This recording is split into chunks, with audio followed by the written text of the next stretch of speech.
पूर्वोत्तर का हरा भरा खूबसूरत प्रदेश मणिपुर हिंसा और नफरत की आग में सुलग रहा है और ये आग थमने का नाम नहीं ले रही है।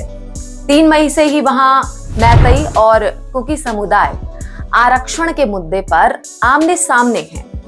कुकी समुदाय जो कि पहाड़ी क्षेत्रों में रहता है, जबकि मैतई समुदाय पहाड़ की तलहटी वाले क्षेत्र में बसा हुआ है। अब क्या हो रहा है? इन दोनों समुदाय के बीच अनुसूचित जनजाति में शामिल करने या फिर ना करने को लेकर विवाद चल रहा है। कुकी समुदाय, उसका क्या कहना है? कुकी समुदाय का यह मानना है कि मैतई समुदाय को अनुसूचित जनजाति में शामिल नहीं किया जाना चाहिए। मणिपुर के चुराचांदपुर में इस मुद्दे पर 3 मई को एक प्रदर्शन हुआ था, जिसके बाद हिंसा का जो दौर शुरू हुआ वो अभी तक जारी है।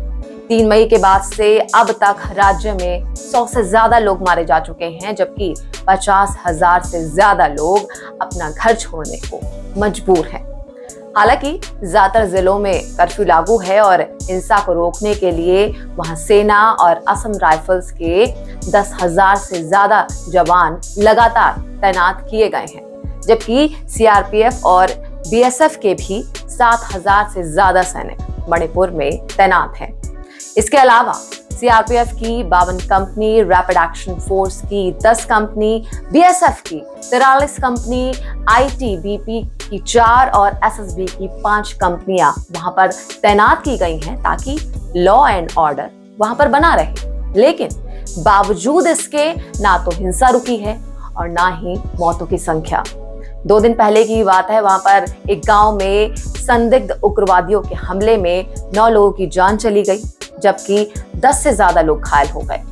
2 कम्युनिटीज के बीच इस विवाद में अब उग्रवादी संगठनों की एंट्री का भी दावा किया जा रहा है। राज्य सरकार की अगर माने तो करीब 300 हथियारबंद उग्रवादी म्यांमार से मणिपुर के विष्णुपुर में एंटर हो चुके हैं और कुकी आबादी वाला जो इलाका है, जिसे चुराचांदपुर कहा जाता है, उसकी तरफ वो बढ़ रहे हैं। राज्य के मुख्यमंत्री जो कि एन बीरेन सिंह हैं, वो भी हिंसा के लिए इन घुसपैठियों और उग्रवादियों को जिम्मेदार ठहरा रहे हैं।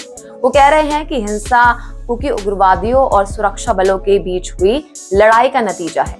हालांकि इस मुद्दे पर सेना का रुख उनके ठीक उलट है, क्योंकि सेना ये पहले ही कह चुकी है कि मणिपुर में मौजूदा हिंसा का उग्रवाद से कोई भी लेना देना नहीं है और ये 2 जातियों के बीच का दरअसल संघर्ष है।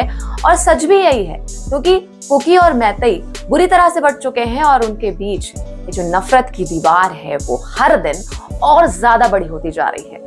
हालात वहां पर इतने तनावपूर्ण हैं कि कुकी मैतई बहुल इम्फाल इलाके में आने से डर रहे हैं, जबकि मैतई समुदाय के लोग कुकी इलाके में जाने से बच रहे हैं।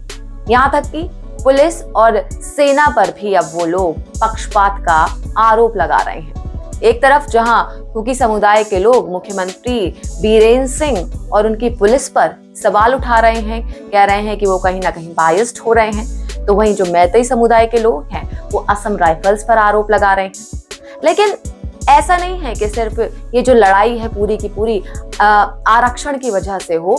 इसकी एक और वजह है और इस वजह को मैं आपके सामने रखना चाहूंगी। जरा इस वजह को समझिए। मणिपुर का पूरा इलाका घाटी और पहाड़ी 2 हिस्सों में बटा है। इसमें 10% घाटी का इलाका है और 90% पहाड़ी इलाका। घाटी में बसे मैतई समुदाय की आबादी 53% है, जबकि पहाड़ों पर बसे नागा और कुकी समुदाय की 40%। नागा और कुकी जनजातीय समुदाय में आते हैं। मैतई गैर जनजातीय। नियमों के मुताबिक मैतई समुदाय ना तो पहाड़ी इलाकों में बस सकता है, ना ही जमीन खरीद सकता है, जबकि नागा और कुकी समुदाय को इससे छूट मिली हुई है, यानी वो घाटी में बस भी सकते हैं और जमीन भी खरीद सकते हैं। यही कारण है कि 3 मई को जातीय संघर्ष का ये जो विवाद है तब शुरू हुआ, जब मैतई समुदाय के समर्थन में एक आदिवासी एकता मार्च निकाला गया। इसके बाद हालात बिगड़ते चले गए। फिलहाल सवाल मणिपुर में अमन का है, लेकिन सवाल कहीं ना कहीं ये भी है कि क्या जातीय संघर्ष की आड़ में बाहरी ताकतें तो अब इसका फायदा उठाने में नहीं लगी हैं और अगर ऐसा है तो फिर सरकार की रणनीति क्या है? क्या सोच रही है सरकार जिससे मणिपुर में पुराना दौर, शांति का जो दौर है, वो लौट सके?